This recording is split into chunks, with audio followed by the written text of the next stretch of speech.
The Bible starts in a garden, and if you read it carefully, it ends in a garden too. Not the same garden, not the same world, but the same place returned to, restored, finished. Most people read Genesis and Revelation as two completely separate stories. One is about human beginning, the other is about human ending. But there's a thread that connects them so perfectly, so deliberately, that once you see it, you realize the whole book is structured around it. The garden is not just where the story starts. It is the shape of what the story is trying to restore. And everything that happens in between, all 66 books, all of human history, is the journey back to a garden. Let's start where the story actually begins. Genesis 1. God creates everything in order. Light, sky, water, land, plants, animals. And then, on the sixth day, He creates humanity. But here is the thing that most people skip over. God does not create humans and then immediately put them in charge of the whole world. He does something more specific. He creates them, and then He plants a garden, and then He puts them in it. That detail matters, because the garden is not the whole world. It is a specific place within creation. It is a home, a space set apart, fruitful and ordered and full of everything they need. The text tells us this. Genesis 2 slows down and describes it in detail. A garden in Eden, 2 trees at the center of it, 1 tree of life, 1 tree of the knowledge of good and evil, rivers flowing out of it in 4 directions, watering the land, gold and precious stones buried in the ground. And God puts the human there with a job, to tend it, to keep it, to work it, and care for it, and help it flourish. This is the first picture we get of what human life is supposed to look like. Not chaos, not survival, not endlessly taking. It is cultivation, partnership with God, everything provided, everything ordered, everything connected to His presence. That is the garden. Hold on to that image. Then something breaks. The serpent comes. The command is broken. The fruit is eaten, and the world fractures. Shame enters. Fear enters. The humans get expelled from the garden. The gates close. East of Eden, God places a cherub and a flaming sword that turns every direction. Access is cut off. And from that moment forward, the entire human story becomes a story about trying to get back to what was lost. Try to return to the garden. You see it everywhere once you start looking for it. People building gardens in their homes, building walls around their cities, building temples, building sanctuaries. All of these are smaller versions of the garden. Places where God's presence is concentrated, where things are ordered, where you can feel the difference between inside and outside. But it never quite works. The gardens get overgrown. The cities fall. The temples get destroyed. The walls crumble. Something is always missing because you cannot recreate what you were meant to return to. You can build smaller versions. But the real thing, the actual restored place where human beings live again in perfect partnership with God, with the trees and the rivers and His presence, so close you can feel it, that seems impossible. Centuries of human history pass with that door closed, until John, at the end of the Bible, gets a vision. John sees the future, and he describes what he sees. And if you read Revelation 21 and 22 slowly, you realize he is describing a garden. Not exactly the same garden, but close enough that you cannot miss what he is doing. He is showing us that the story that started in a garden in Genesis is going to end in a garden in Revelation. The structure is the same. God dwells with humanity again. A tree of life appears. Rivers flow. Everything ordered. Everything fruitful. But here's the part that makes it so much bigger than the original. The garden is no longer separate from the world. It has expanded. The New Jerusalem, the city of God, comes down from heaven and becomes the center of a renewed creation. Inside that city is the garden. But the garden is not locked away anymore. It is the center of everything. The tree of life is there, and the text tells us something specific about it. It has leaves for the healing of the nations. The fruit is given freely to anyone who wants it. The river of the water of life flows from the throne of God, and the tree is there, growing, giving, accessible. Everything that was lost gets restored. But more than that, it gets healed. It gets expanded. What started as a garden enclosed becomes a city with a garden at its heart. The pattern is complete. But the connection goes deeper than just the structure. The Garden of Eden and the Garden of the New Jerusalem are connected by what was lost and what is being restored. In the beginning, humans had access. They could eat freely. They could work. They could create. They could talk to God. They could walk with Him in the garden in the cool of the day. But then came the separation, the expulsion, the closing of the gates. And that separation is what everything that comes between Genesis and Revelation is trying to solve. All of the law, all of the sacrifices, all of the temples and priests and rituals, they're all ways of saying there's a gap between us and God now, and we're trying to bridge it. But none of it works permanently. The sacrifices have to keep happening. The priests keep dying and being replaced. The temples get destroyed. The access keeps being interrupted. It is an endless echo of that first separation until you get to the New Testament. And here is where it gets interesting. Jesus shows up, and His whole life is basically Him doing everything the garden story is about. He tends creation.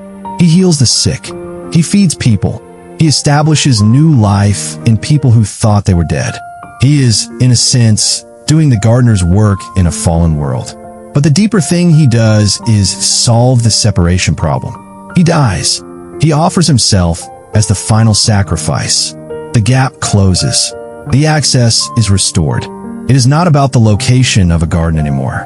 It is about the presence of God getting close to human beings in a way that had never been possible before. Now watch how this pattern shows up everywhere in the Bible.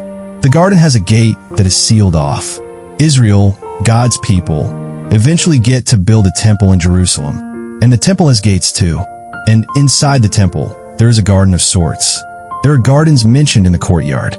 There's fruit and flowers and the work of cultivation. But more than that, the whole layout of the temple mirrors the garden. There is an outer court, like the wider creation.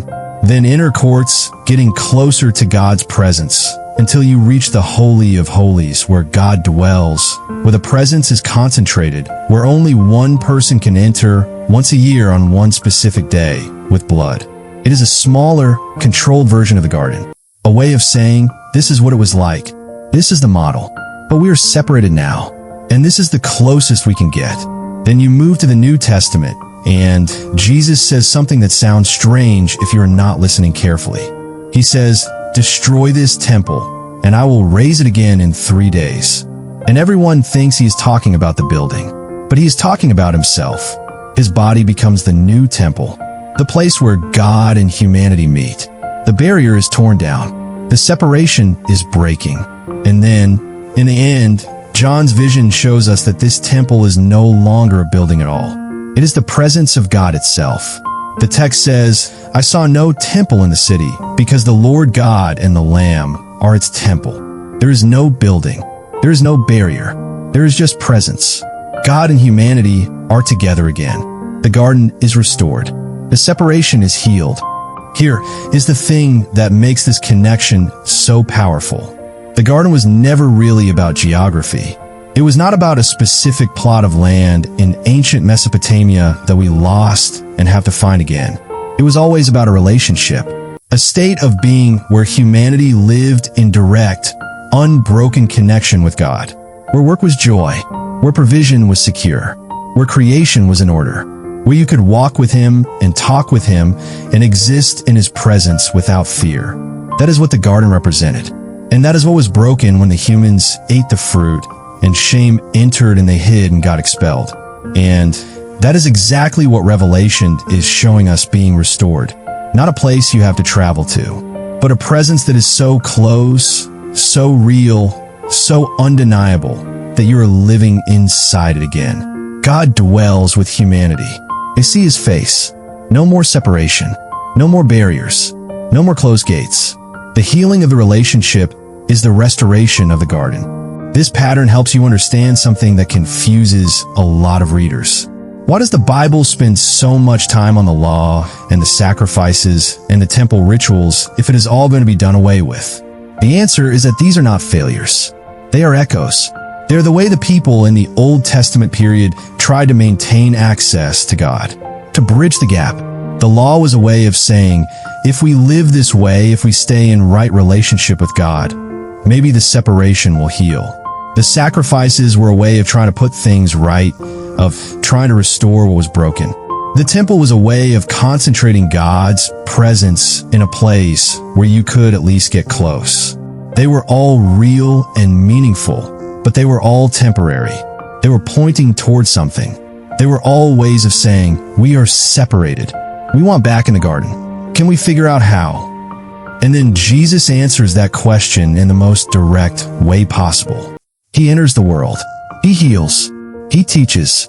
He models what a human life looks like when it is in perfect alignment with God. And then he dies. And his death is the answer to every sacrifice that ever was.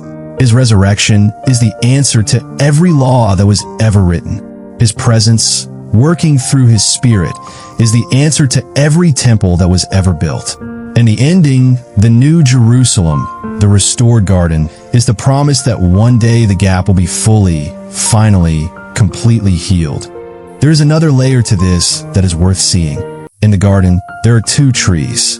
The tree of life and the tree of the knowledge of good and evil. The humans are told they can eat from one, but not the other. And when they eat from the tree of knowledge, they die. Or, more specifically, they become mortal. Death enters the world through that choice. For the rest of human history, everyone dies. The tree of life is locked away. No one can access it. But watch what happens at the end. John describes the New Jerusalem, and in the middle, there's the tree of life again. And the text says something remarkable. It bears fruit every month, and the leaves are for the healing of the nations. But there's another detail. The tree of life appears alongside the river of the water of life, and the river flows from the throne of God. In other words, the very source of life, the very presence of God, is flowing freely, making the tree grow, making it fruitful, making it available. The separation is so completely healed that the tree of life, which was locked away to guard against human fallibility, is now the center of everything. It is not locked away anymore because the relationship is healed. Humans are no longer running from God. They're no longer trying to be like God and failing. They are living with God, walking with God, and the tree of life becomes the sign of that restored relationship. It becomes literally what they are eating from. Humanity gets to go back to the garden, not through their own effort, but through the restoration that God brings about. That is the promise. That is the ending. That is the conclusion of the whole story. Now, you might be wondering what this has to do with today, with your life right now, because these are old stories. And that restored garden sounds like something that happens at the end of time, far away, not touching your day. But actually, the scriptures suggest something closer. Jesus told the thief on the cross, "Today you will be with me in paradise," not at some distant future point. Today. And the word he used is important. It is paradise, which is the Greek word for garden. The restoration starts now. It starts the moment you turn toward God and let him heal the separation in you. That does not mean everything is perfect right now. You are still in a world where sin has consequences, where death still happens, where things break, but it means you are no longer separated. You have access. You can walk with God the way humans did in the garden. You can tend your own small plot of creation, do your work, live in partnership with him, exist in his presence. The garden is not just a promise about the future. It is an invitation for right now, to let God close the gap, to let him heal the broken parts, to let him make you alive the way he is always trying to do. If this way of reading the Bible, finding the patterns that connect the whole thing, is something that opens things up for you, then subscribe. Because this is what we do. We slow down. We look at the structures. We follow the threads. We find the things the Bible is showing us that we usually race past. And if you're already subscribed, thank you. The Bible is a story about humanity and God trying to be together again. It starts in a garden where that is possible. It moves through centuries where it is harder, where the separation is deep.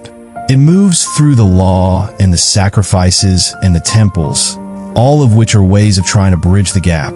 It culminates in Jesus, who makes the bridge possible. And it ends in a garden again, a city with a garden at its heart, a place where God and humanity walk together. where the tree of life grows, where the rivers flow, where everything is restored. That is not just a story about the past or the future. It is a story about what God is always doing, trying to close the gap, trying to get close to you, trying to restore you to the partnership that you're made for. The garden was always about that. The whole Bible is about that. And if you have ever felt like something was broken in you, like something was missing, like you were separated from what you were made for, the good news is that the whole Bible is telling you that God has a plan to restore it, that the gap can close, that you can walk with Him again, that the garden is being prepared, and that you are invited to be part of it. The story that started with God walking with humans in a garden is not over. It is continuing, it is completing, and you get to be part of how it ends. May you find in the scripture what the garden always promised: connection, provision, the presence of God, and may you walk with Him the way humans were always meant to. God bless you.